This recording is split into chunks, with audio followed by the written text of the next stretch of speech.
আবার 2016 সালে পরে যদি সেরকম দিন আসে ও সব ধরে ধরে ঢুকিয়ে দেবো। ফের বিস্ফোরক রেজ্জাক মোল্লা, গৌতম দেব, সুজন চক্রবর্তী থেকে সত্তার মোল্লা। দলীয় নেতাকর্মীদের বিভিন্ন মামলায় ফাঁসানোর অভিযোগে ইতিমধ্যে সরব হয়েছে সিপিএম। আর এবার এক কদম এগিয়ে কার্যত বদলা নেওয়ার হুমকি দিলেন ক্যানিং পূর্বের সিপিএম বিধায়ক। আমি প্রায় জেলে আসি, কারণ জেলে পরে থাকতে হবে, তো দেখে যাচ্ছি রাস্তাঘাটে।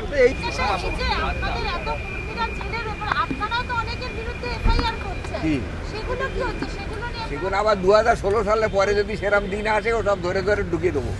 বাম আমলের শেষের দিকে দলের শীর্ষ নেতাদের নিশানা করে একের পর এক বিস্ফোরক মন্তব্যে আলিমুদ্দিনে অস্বস্তি বাড়িয়েছেন রেজ্জাক মোল্লা। সম্প্রতি পঞ্চায়েত ভোটের সময়ও দলের খোল নলচে বদলের কথা বলে সিপিএমের এই বর্ষিয়ান নেতা ঘুরিয়ে বুদ্ধ বিমানকে বিঁধেছিলেন বলে মত রাজনৈতিক মহলের।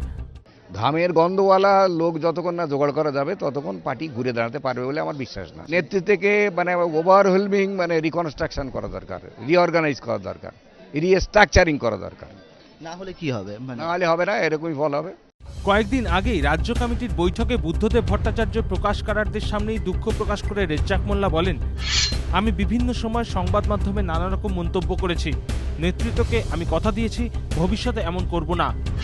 কিন্তু তারপর 7 দিনও কাটল না, তার মধ্যেই ফের সিপিএম বিধায়ক রেজ্জাক মোল্লার বদলার হুঁশিয়ারি, যা তার দলেরই অস্বস্তি ফের বাড়ালো বলে মনে করছে রাজনৈতিক মহল। অরিত্রিক ভট্টাচার্য, এবিপি আনন্দ।